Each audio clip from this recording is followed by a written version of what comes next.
He came all dressed in leather, riding an Indian through,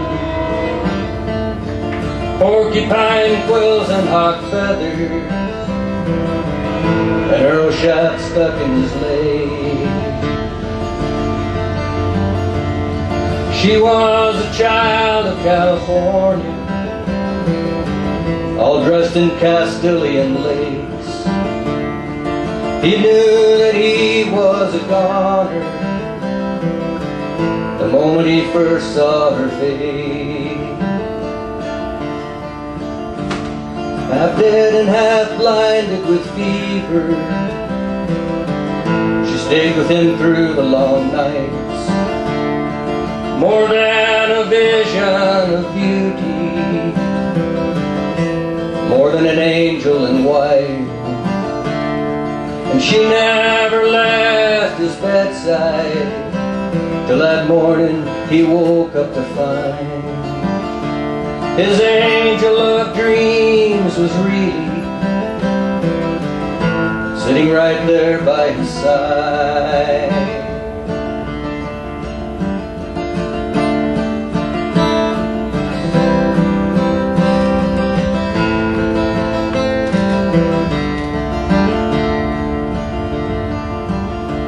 They went walking down by the river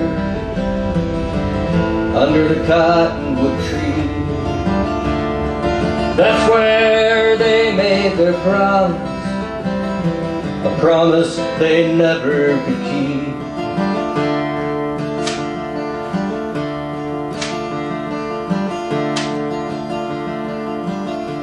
One morning they saddled their ponies and rode out to take the air. He charged out into the meadow and roped her grizzly bear. She wove him a garland of flowers and tied it into his hair. Something inside him went spinning out through the bright golden air.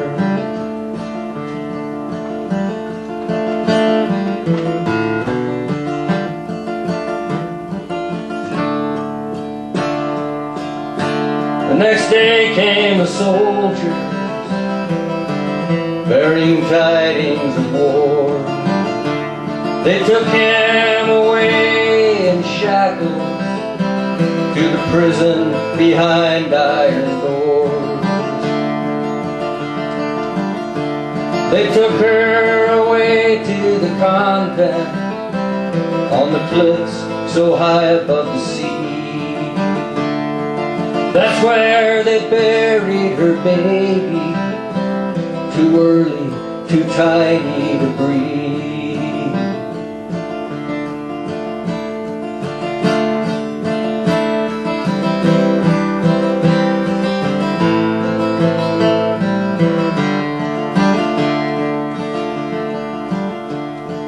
Through the long months in the prison, he dreamed of her night and day. She walked the cliffs in silence, too weary, too empty to pray. When walkers, volunteers took the city, the streets ran red with blood.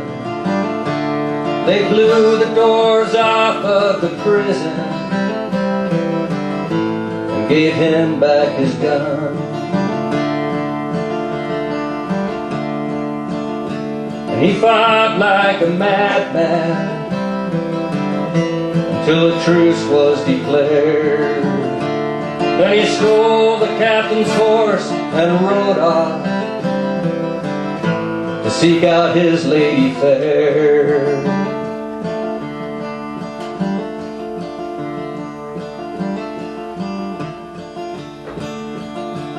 He found the rancho abandoned, no clues as to where she might be, but for a tiny golden locket hidden in the cottonwood tree.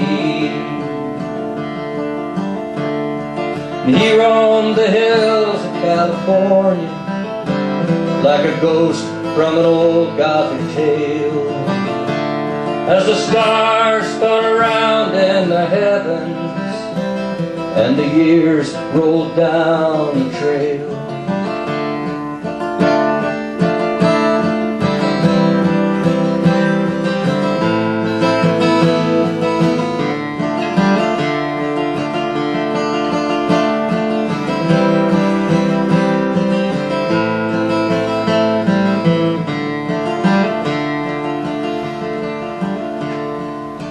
It was in the depths of winter, on the road down by old Monterey, he came upon a band of outlaws accosting the old frontier stage.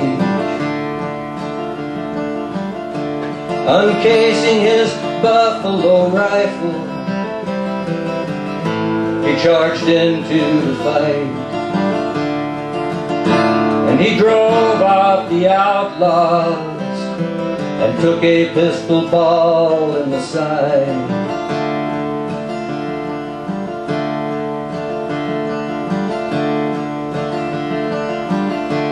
They loaded him into the coach and headed for the mission nearby.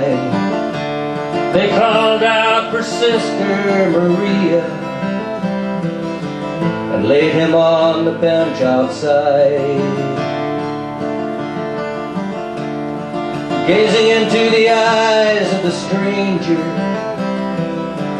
something inside of her froze. At his throat was that golden locket she had left for him years ago.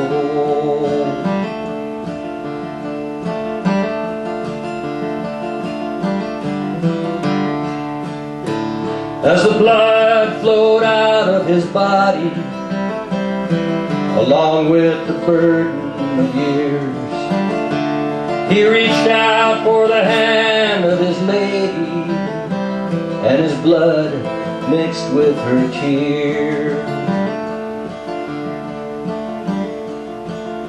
She buried him next to their baby on the cliffs so high above the sea. That's where she can be found walking with her long hair blowing in the breeze.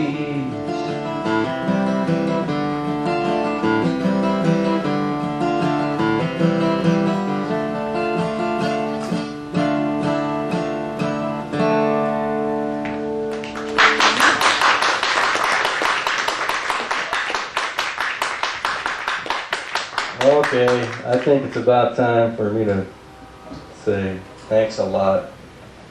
And thanks a lot. Yeah. I really appreciate the welcome that you've given me here.